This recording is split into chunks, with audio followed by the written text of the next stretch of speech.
Shalom teman-teman yang dikasihi oleh Tuhan. Sebelum kita mendengar kebenaran firman Tuhan, mari kita bersatu hati di dalam doa. Mari kita berdoa. Bapa, terima kasih untuk kesempatan hari ini. Kalau sebentar kami mau mendengar kebenaran firman-Mu, bukakanlah pikiran setiap kami ya Bapa. Sehingga ketika kami mendengar kebenaran firman-Mu, kami dapat mengerti bahkan menjadi pelaku kebenaran firman-Mu. Ini kami Tuhan, setiap anak-anak-Mu, dan kami siap untuk mendengar kebenaran firman-Mu. Di dalam nama Yesus Kristus, kami telah berdoa dan mengucap syukur. Haleluya. Amin. Teman-teman, hari ini saya mau berkhotbah didasarkan pada kitab Mazmur pasal yang ke-119 ayat yang ke-97. Saya akan berkhotbah dengan judul Pribadi yang Mencintai Firman Tuhan. Hari ini saya mau berkhotbah didasarkan pada kitab Mazmur pasal yang ke-119 ayat yang ke-97 dengan judul Pribadi yang Mencintai Firman Tuhan. Demikianlah bunyinya. Betapa aku cintai Taurat-Mu, aku merenungkannya sepanjang hari. Amin. Teman-teman, kita bersyukur karena hari ini kita masih diberikan kesempatan oleh Tuhan untuk dapat merenungkan kebenaran firman-Nya. Ayat yang baru saja kita baca ini dilatar belakangi oleh ucapan syukur pemazmur yang begitu dalam kepada Taurat Tuhan. Dan dalam ayat ini kita dapat melihat kecintaan pemazmur kepada Taurat Tuhan dengan merenungkan Taurat Tuhan sepanjang hari. Yang hendak ditekankan dalam ayat ini adalah pemazmur mencintai Taurat Tuhan. Teman-teman, betapa pentingnya kita membahas mengenai pribadi yang mencintai firman Tuhan. Sebagaimana pemazmur mencintai Taurat Tuhan atau firman Tuhan, demikian pula dengan kita. Kita seharusnya menjadi pribadi yang mencintai firman Tuhan. Ketahuilah bahwa firman Tuhan atau perkataan Tuhan terdapat di dalam Alkitab. Oleh sebab itu, sangatlah penting bagi setiap kita untuk membaca Alkitab. Apabila kita berkata bahwa kita mencintai Tuhan, maka kita seharusnya mau mewujud nyatakannya dengan sebuah tindakan nyata, yaitu dengan mau merenungkan firman-Nya. Teman-teman, kita seharusnya menjadi pribadi yang mencintai firman Tuhan. Mengapa kita seharusnya menjadi pribadi yang mencintai firman Tuhan?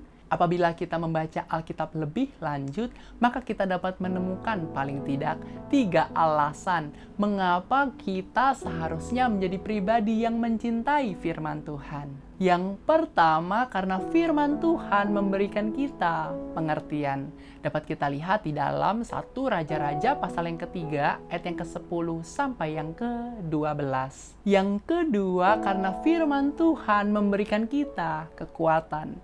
Dapat kita lihat di dalam Yosua pasal yang pertama, ayat yang ke-5 dan ke-6. Yang ketiga, karena firman Tuhan memberikan kita ketenangan. Dapat kita lihat di dalam Matius pasal yang ke-14, ayat yang ke-26 dan 27. Teman-teman, tujuan saya berkhotbah hari ini adalah supaya pada akhirnya setiap kita dapat memahami 3 alasan mengapa kita seharusnya menjadi pribadi yang mencintai firman Tuhan. Teman-teman, kita seharusnya menjadi pribadi yang mencintai firman Tuhan. Mengapa kita seharusnya menjadi pribadi yang mencintai firman Tuhan? Yang pertama, karena firman Tuhan memberikan kita pengertian. Mari kita melihat 1 Raja-Raja pasal yang ketiga, ayat yang ke-10 sampai yang ke-12. Lalu adalah baik di mata Tuhan bahwa Salomo meminta hal yang demikian. Jadi berfirmanlah Allah kepadanya, oleh karena engkau telah meminta hal yang demikian dan tidak meminta umur panjang atau kekayaan atau nyawa musuhmu, melainkan pengertian untuk memutuskan hukum, maka sesungguhnya aku melakukan sesuai dengan permintaanmu itu. Sesungguhnya aku memberikan kepadamu hati yang penuh hikmat dan pengertian, sehingga sebelum engkau tidak ada seorang pun seperti engkau, dan sesudah engkau takkan bangkit seorang pun seperti engkau. Ayat-ayat yang baru saja kita baca ini dilatar belakangi oleh perkataan Tuhan kepada Salomo untuk meminta apa yang Salomo ingin untuk Tuhan berikan. Pada saat itu, Salomo masih sangat muda dan belum berpengalaman ketika ia menjadi seorang raja menggantikan Daud ayahnya. Salomo menyadari bahwa untuk dapat memimpin suatu umat yang besar, ia membutuhkan pengertian yang berasal dari Tuhan. Oleh sebab itu, Salomo pun meminta kepada Tuhan kebijaksanaan untuk memerintah umat Tuhan. Sehingga Salomo dapat memerintah dengan adil dan dapat membedakan antara apa yang baik dan yang jahat. Dan dalam ayat-ayat ini kita dapat melihat bahwa permintaan Salomo dipandang baik oleh Tuhan. Sehingga Tuhan berkata bahwa pengertian untuk memutuskan hukum akan Tuhan berikan kepada Salomo. Tuhan pun memberikan kepada Salomo hati yang penuh hikmat dan pengertian, sehingga tidak ada seorang pun yang akan seperti dirinya. Sebagaimana Tuhan memberikan perkataannya untuk memberikan pengertian kepada Salomo, demikian pula dengan kita. Tuhan juga memberikan perkataan atau firman-Nya untuk memberikan pengertian kepada kita. Di dalam Mazmur pasal yang ke-119 ayat yang ke-130 dikatakan, "Bila tersingkap, firman-firman-Mu memberi terang, memberi pengertian kepada orang-orang bodoh." Orang-orang bodoh yang dimaksudkan dalam ayat ini dapat diartikan sebagai orang-orang yang tidak atau belum berpengalaman. Dengan kata lain, ayat ini dapat kita pahami bahwa firman Tuhan akan memberikan pengertian kepada orang-orang yang tidak atau belum berpengalaman. Sebab sesungguhnya firman Tuhan adalah penuntun bagi jalan kehidupan. Di dalam Mazmur pasal yang ke-119 ayat yang ke-105 dikatakan, "Firman-Mu itu pelita bagi kakiku dan terang bagi jalanku." Ketika kita membaca firman Tuhan, maka kita akan mengetahui apa yang Tuhan inginkan. Sehingga kita dapat memiliki pengertian yang benar sesuai dengan kehendak Tuhan. Di dalam 2 Timotius pasal yang ketiga ayat yang ke-16 dikatakan, "Segala tulisan yang diilhamkan Allah memang bermanfaat untuk mengajar, untuk menyatakan kesalahan, untuk memperbaiki kelakuan, dan untuk mendidik orang dalam kebenaran." Melalui ayat ini kita dapat mengetahui bahwa setiap tulisan yang terdapat di dalam Alkitab diilhami oleh Allah. Dan setiap hal yang ditulis di dalamnya bermanfaat bagi setiap orang yang mau untuk membacanya. Melalui firman Tuhan, maka kita akan mengerti apa yang seharusnya kita lakukan sebagai anak-anak Tuhan. Di dalam Amsal pasal yang ketiga, ayat yang kelima dikatakan, "Percayalah kepada Tuhan dengan segenap hatimu, dan janganlah bersandar kepada pengertianmu sendiri." Tuhan mau setiap kita mempercayainya. Dengan kata lain, Tuhan mau setiap kita mempercayai perkataannya dengan tidak bersandar kepada pengertian kita sendiri. Ketahuilah bahwa tidak ada hikmat dan pengertian manusia atau siapapun dan pertimbangan yang dapat menandingi Tuhan. Di dalam 2 Timotius pasal yang kedua ayat yang ke-7 dikatakan, "Perhatikanlah apa yang kukatakan, Tuhan akan memberi kepadamu pengertian dalam segala sesuatu." Oleh sebab itu, kita seharusnya menjadi pribadi yang mencintai firman Tuhan karena firman Tuhan memberikan kita pengertian. Di dalam kitab Daniel pasal yang pertama, ayat yang ke-8 sampai yang ke-21 dikisahkan sebuah kisah di mana saat itu Raja Babel yang bernama Nebukadnezar mengepung Yerusalem. Beberapa orang Israel seperti Daniel, Sadrak, Mesak, dan Abednego pun menjadi tawanan. Saat menjadi tawanan, Daniel berketetapan untuk tidak menajiskan dirinya dengan santapan raja dan dengan anggur yang biasa diminum raja. Sehingga ia meminta kepada pemimpin pegawai istana untuk tidak memberikan santapan raja dan anggur yang biasa diminum raja kepada dirinya dan teman-temannya. Daniel pun mengajukan untuk melakukan percobaan selama 10 hari di mana Daniel bersama teman-temannya meminta untuk hanya diberikan sayur untuk dimakan dan air untuk diminum. Singkat cerita, setelah lewat 10 hari, perawakan mereka lebih baik dan mereka kelihatan lebih gemuk daripada semua orang muda yang telah makan dari santapan raja. Di dalam Daniel pasal yang pertama, ayat yang ke-17 dikatakan, kepada keempat orang muda itu Allah memberikan pengetahuan dan kepandaian tentang berbagai-bagai tulisan dan hikmat. Sedang Daniel juga mempunyai pengertian tentang berbagai-bagai penglihatan dan mimpi. Setelah lewat waktu yang ditetapkan oleh raja, mereka pun menghadap Raja Nebukadnezar. Setelah raja bercakap-cakap dengan mereka, tidak ada orang-orang muda lainnya yang setara dengan mereka. Di dalam Daniel pasal yang pertama, ayat yang ke-20 dikatakan, dalam tiap-tiap hal yang memerlukan kebijaksanaan dan pengertian yang ditanyakan raja kepada mereka, didapatinya bahwa mereka 10 kali lebih cerdas daripada semua orang berilmu dan semua ahli jampi di seluruh kerajaannya. Melalui kisah ini kita dapat mengetahui bahwa Tuhanlah yang memberikan pengertian kepada Daniel, Sadrak, Mesak, dan Abednego. Sebagaimana Tuhan memberikan pengertian kepada Daniel, Sadrak, Mesak, dan Abednego, demikian pula dengan kita. Tuhan juga memberikan pengertian kepada kita melalui perkataan atau firman-Nya yang terdapat di dalam Alkitab. Teman-teman, kita seharusnya menjadi pribadi yang mencintai firman Tuhan. Mengapa kita seharusnya menjadi pribadi yang mencintai firman Tuhan? Yang kedua, karena firman Tuhan memberikan kita kekuatan. Mari kita melihat Yosua pasal yang pertama, ayat yang ke-5 dan yang ke-6. Seorang pun tidak akan dapat bertahan menghadapi engkau seumur hidupmu. Seperti aku menyertai Musa, demikianlah aku akan menyertai engkau. Aku tidak akan membiarkan engkau dan tidak akan meninggalkan engkau.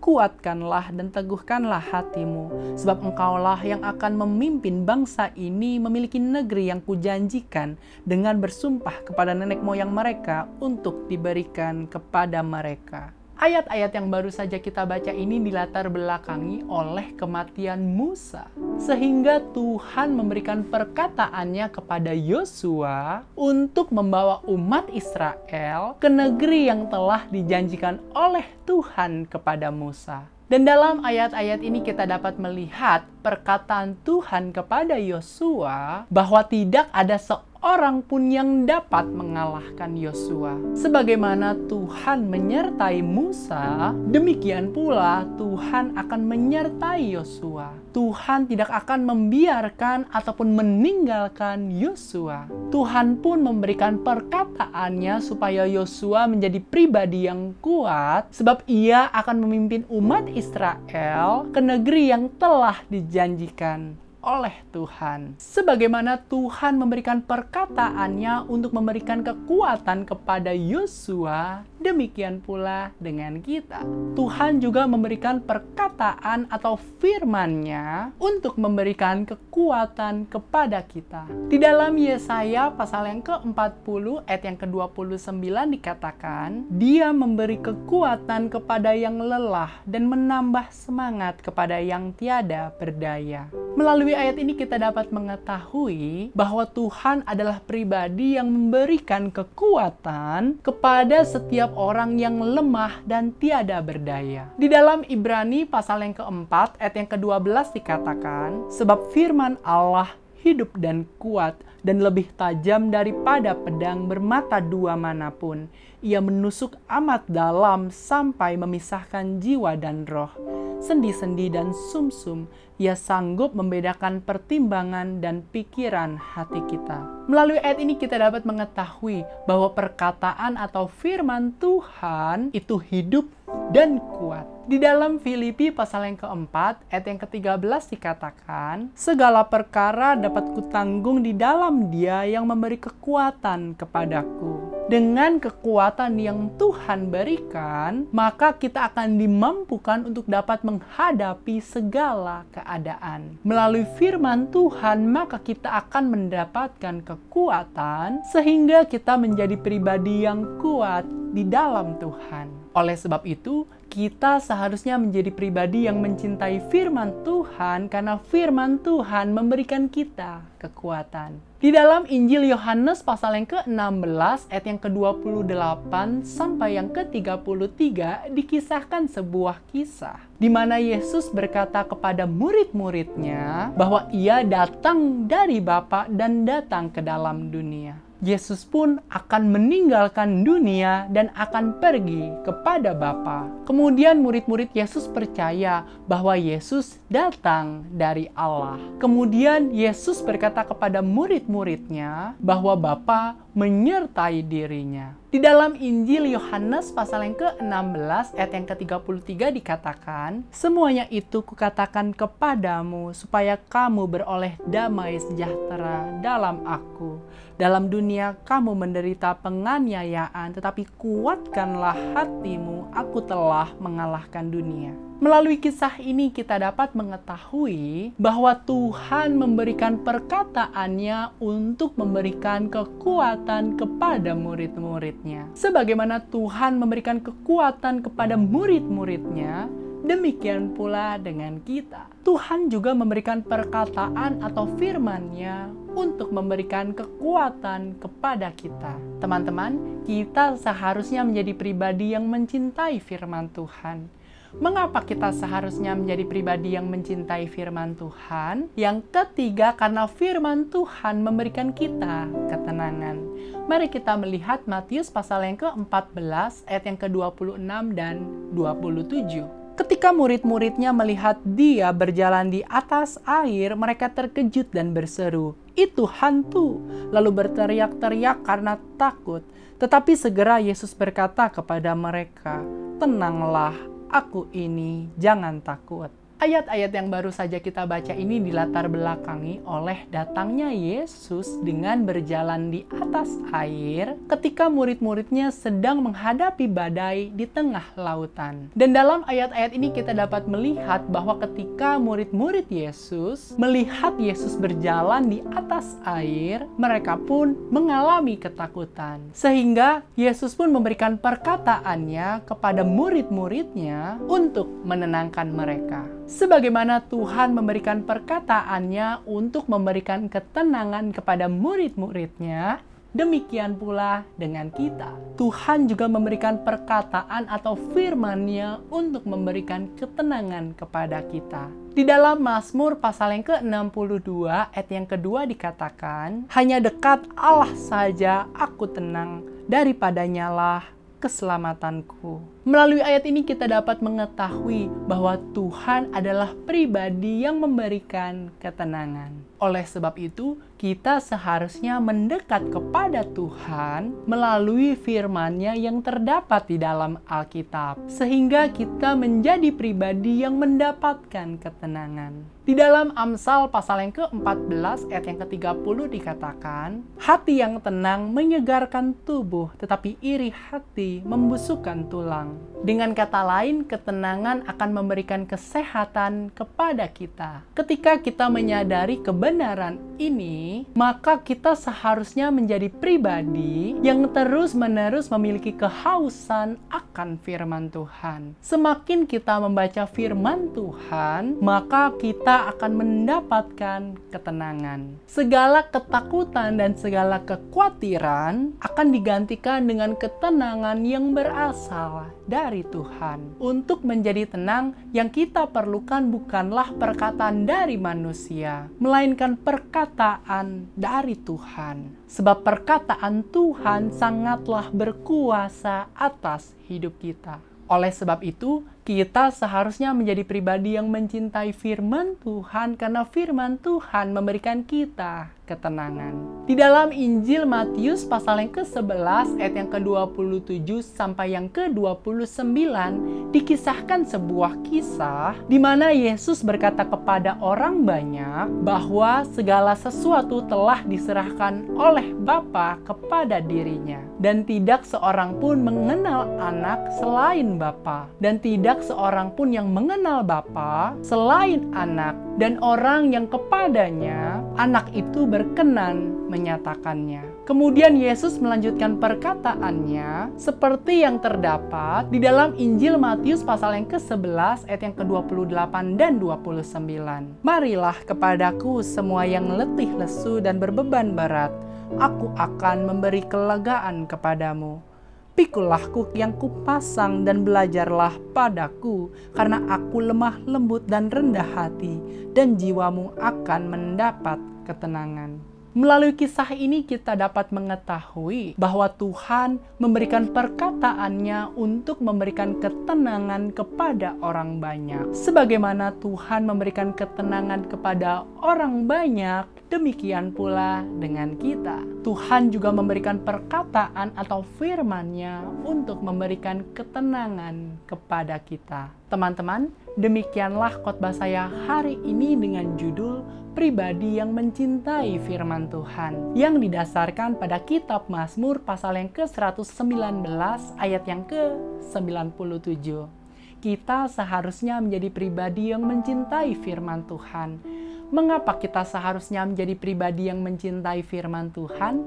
Setelah kita membaca beberapa bagian Alkitab, kita telah menemukan paling tidak 3 alasan mengapa kita seharusnya menjadi pribadi yang mencintai firman Tuhan.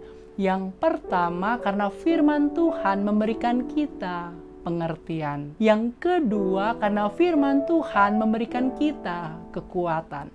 Dan yang ketiga, karena firman Tuhan memberikan kita ketenangan.